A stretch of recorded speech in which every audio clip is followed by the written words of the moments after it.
성도 여러분, 안녕하셨습니까?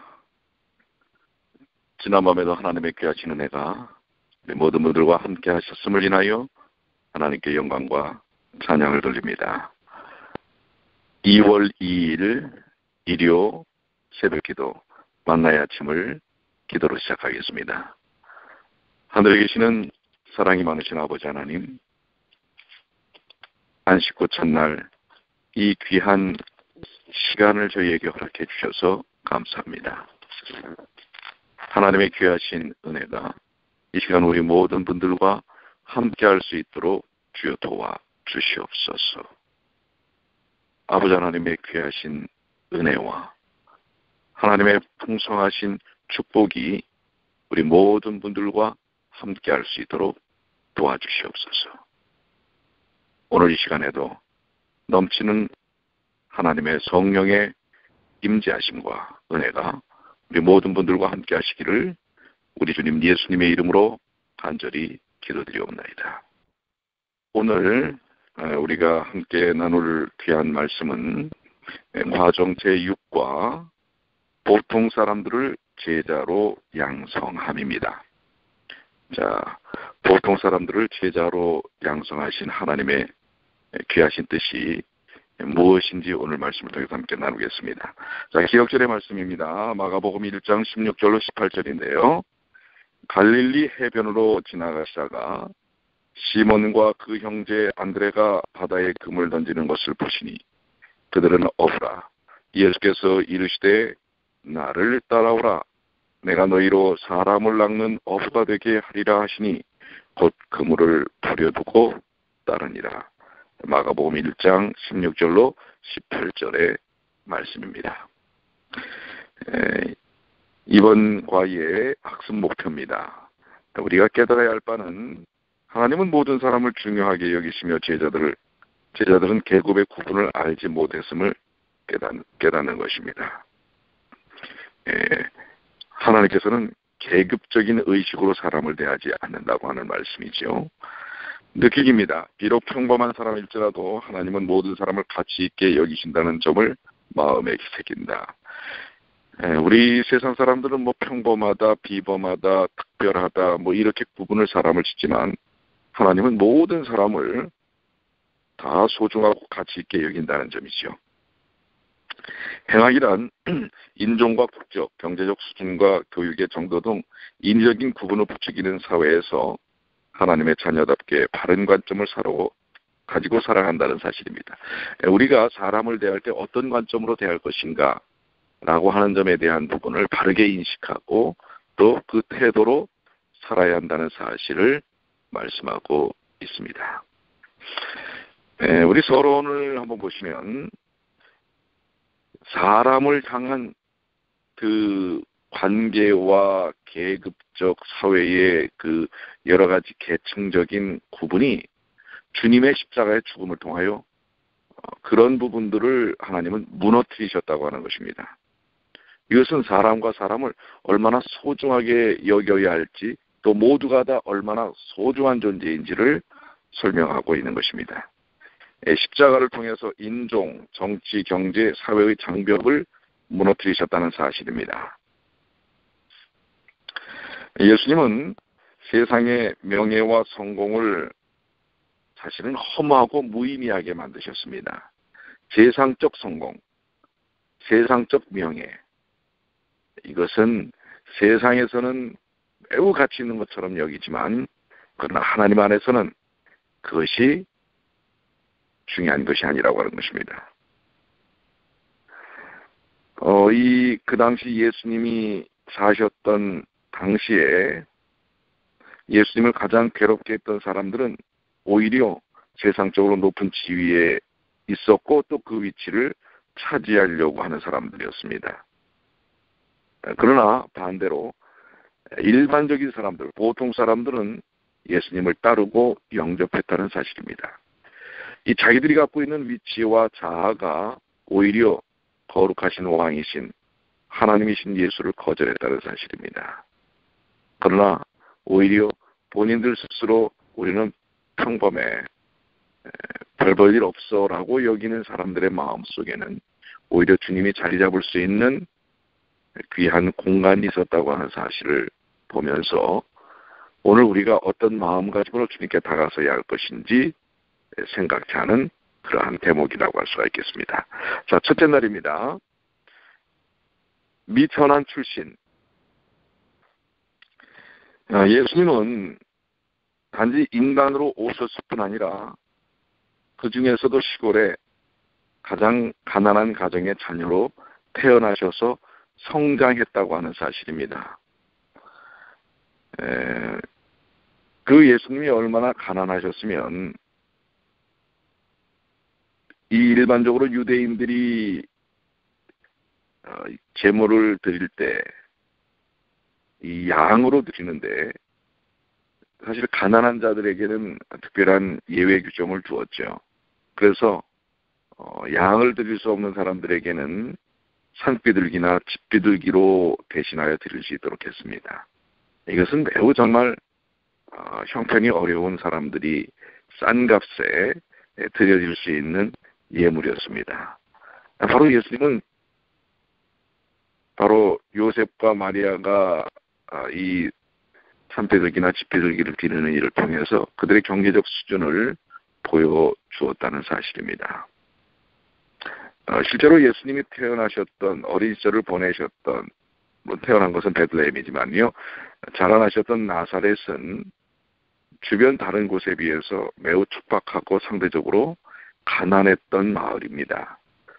지금으로 말하면은 맨하탄의 할렘과도 같은 곳이라고 할 수가 있겠죠. 예수님의 그 아버지의 직업, 요셉의 직업은 목수일이었지만 그것은 매우 전문적인 기능공이지만 그러나 사회적으로는 낮은 수준에 있는 그러한 직업이었다는 사실이죠. 예수님의 부모는 매우 가난했기 때문에 매일매일 그들의 수고에 의지하여 하루하루를 살아갈 수밖에 없었습니다. 그래서 예수님은 어릴 때부터 빈곤과 극기와 궁핍을 잘 아셨고요. 그래서 오히려 부지런한 삶을 사시게 된 하나의 배경도 되실 수가 있었습니다.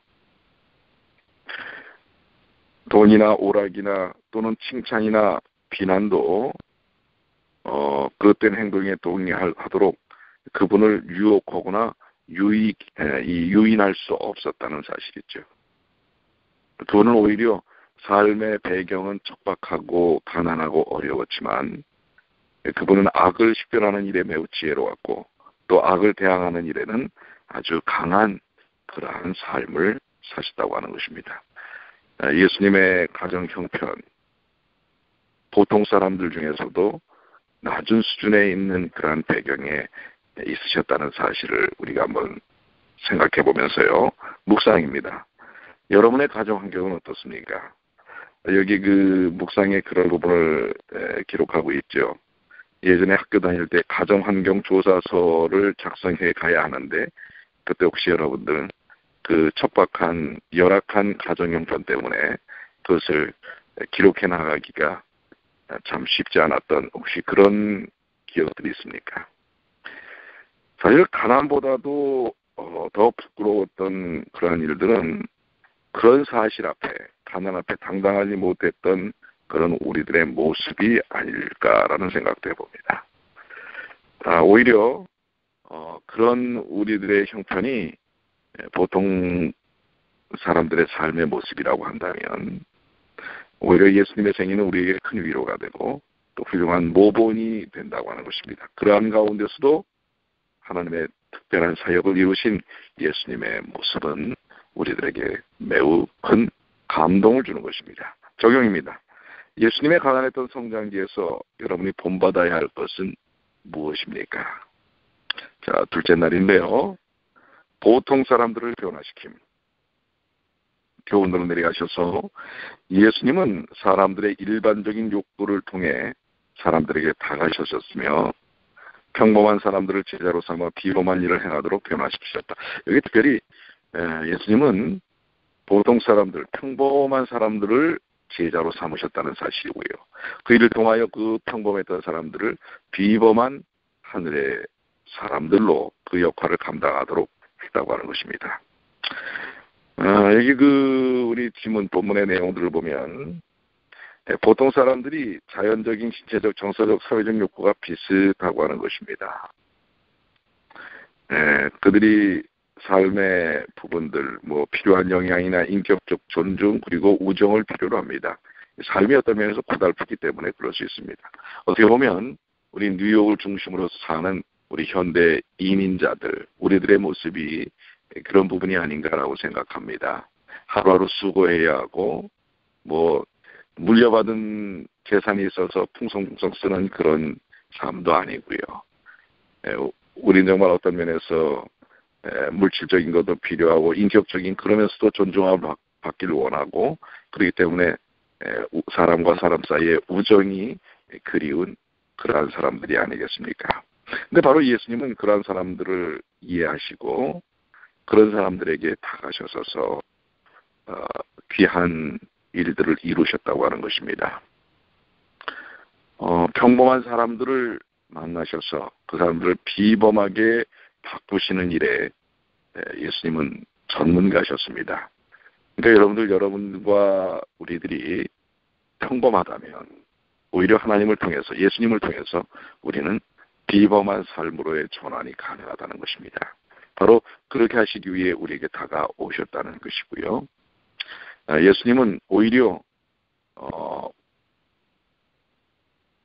평범하기 때문에 더 마음에 갈급함이 있는 그런 사람들에게 귀한 선택과 또한 사명을 허락하셨다는 사실입니다.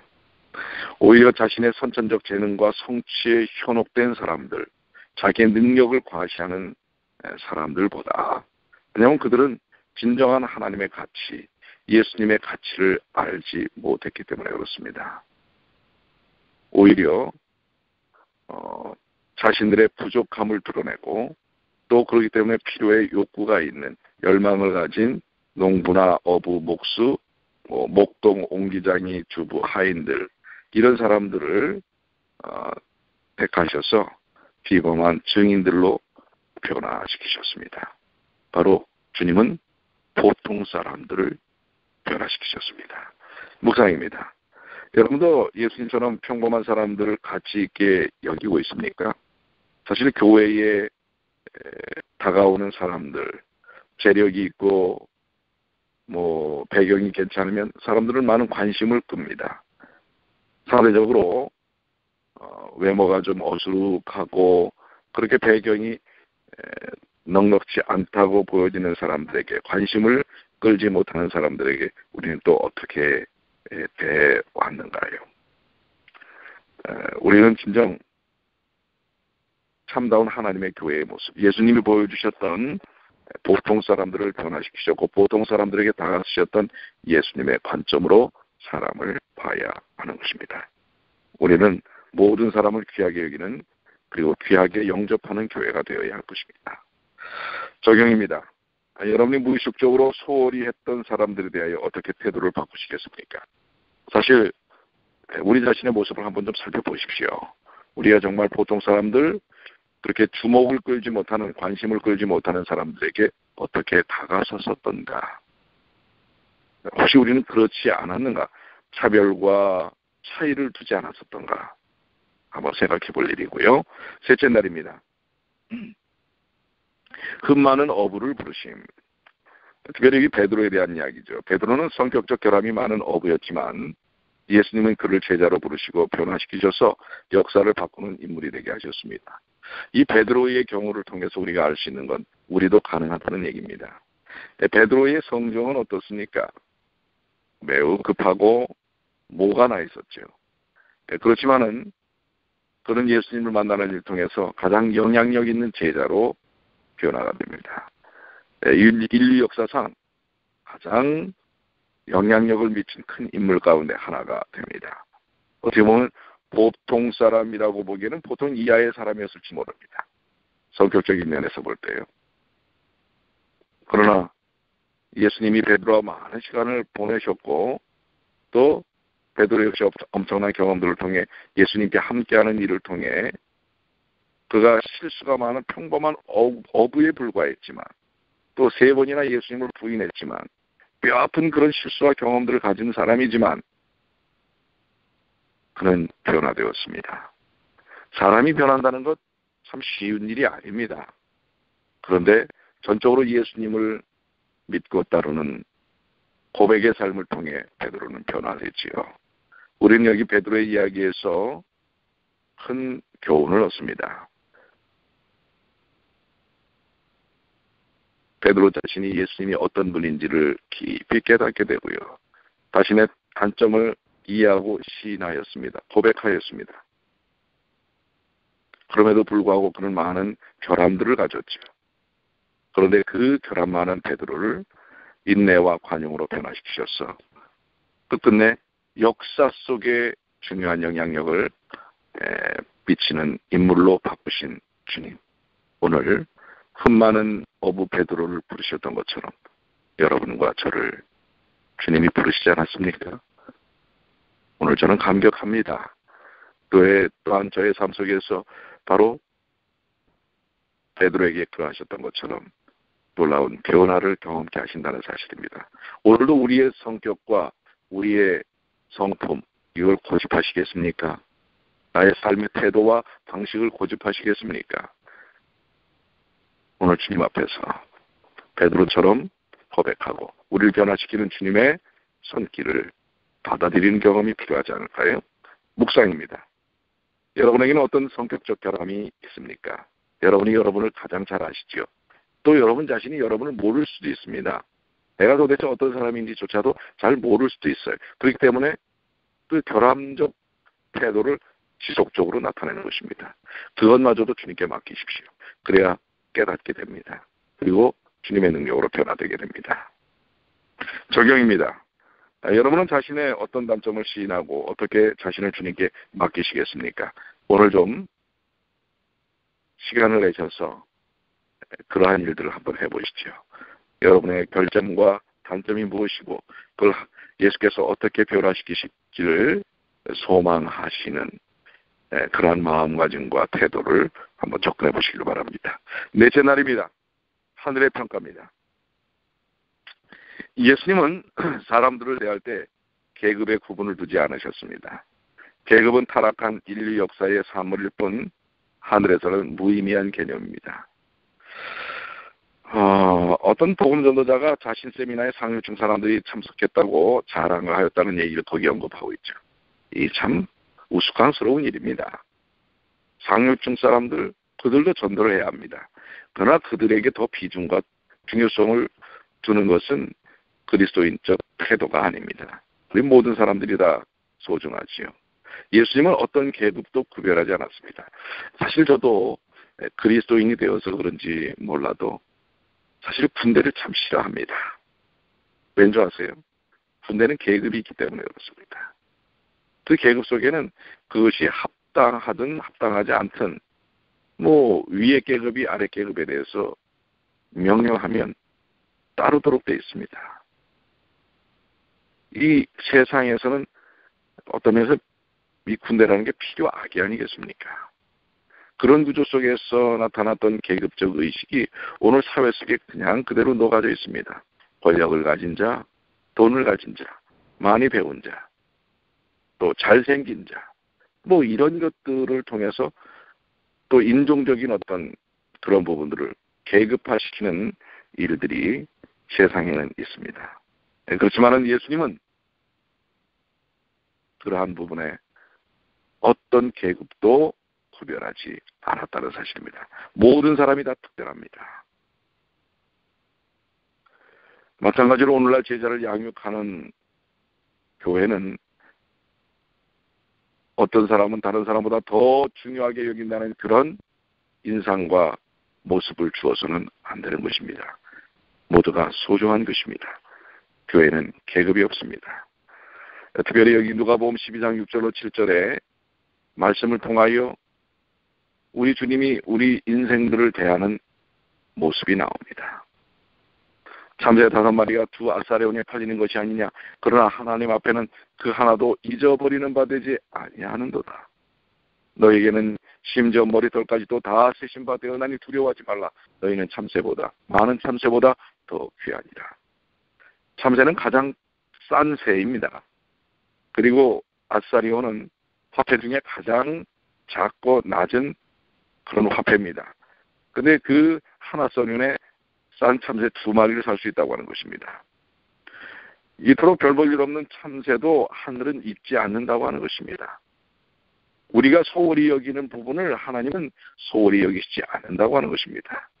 예수님은 소홀하게 인생들을 대하시지 않는다고 하는 것입니다. 그렇다면 주님께서 이 땅에 오셔서 십자가에 달려 돌아가셨겠습니까? 우리를 위하여 십자가에 달려 돌아가신 주님은 인간을 향하는 무한한 가치를 보여주신 것입니다. 계급이란 본래 하늘에서는 아무 의미도 없는, 심지어 하늘의 원리와 반대되는 개념과 속성에 기초한 인간의 산물에 불과하다는 것, 여러분들 기억해야 합니다. 그래서 교회에는 계급이 없습니다. 목사도, 장로님들도, 집사도 이게 계급적 위치가 아니라는 사실 이해하십시오. 그렇다고 장로님들을 함부로 하라는 얘기 아닙니다. 목회자를 함부로 하라는 얘기 아닙니다. 거기는 서로가 각자 뭐예요? 리스펙트가